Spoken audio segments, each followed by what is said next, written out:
सरकारी नौकरी से सेवानिवृत्त होने के बाद रामदयाल को अपना समय बिताना बहुत मुश्किल लगता था, क्योंकि 2 वर्ष पहले उसकी पत्नी का स्वर्गवास हो गया था और उसका बेटा संजीव अपनी रोजी रोटी और घर गृहस्थी में व्यस्त रहता था।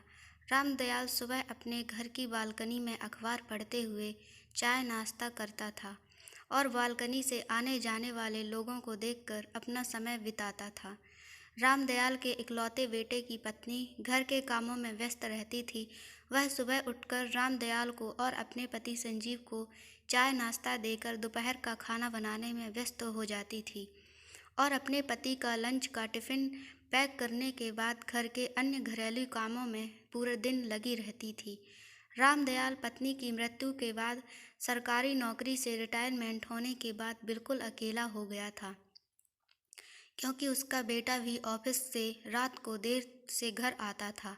इसलिए रामदयाल के बेटे से बात क्या मुलाकात भी बहुत कम हो पाती थी। इस वजह से रामदयाल जब सुबह सोकर उठता तो उसे बहुत घबराहट और अकेलापन महसूस होता था कि पूरा दिन चाय नाश्ता करने के बाद बार बार अखबार को पढ़ते हुए अकेले समय बिताना पड़ेगा। एक दिन रामदयाल सुबह अपनी बालकनी में चाय नाश्ता करने के साथ साथ अखबार पढ़ रहा था, तो उसी समय एक छोटा सा चूहा का बच्चा उसकी टेबल पर चढ़कर रामदयाल की बिस्कुट की प्लेट से बिस्कुट उठाकर उसके सामने कुतर कुतर कर खाने लगता है। रामदयाल अपने अखबार को टेबल पर जोर से पटक कर उस चूहे को बच्चे को भगा देता है।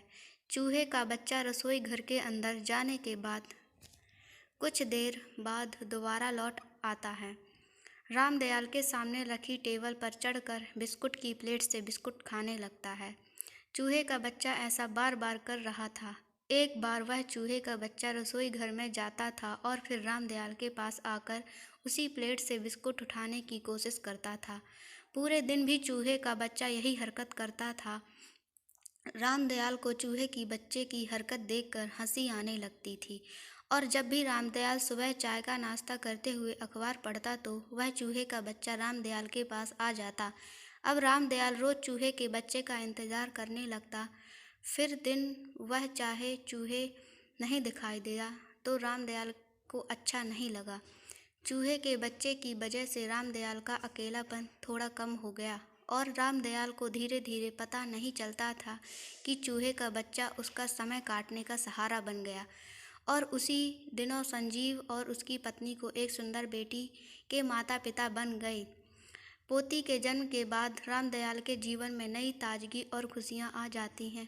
अब चूहे के साथ साथ रामदयाल अपनी पोती के साथ खेलने में भी अच्छा समय बिताने लगता है।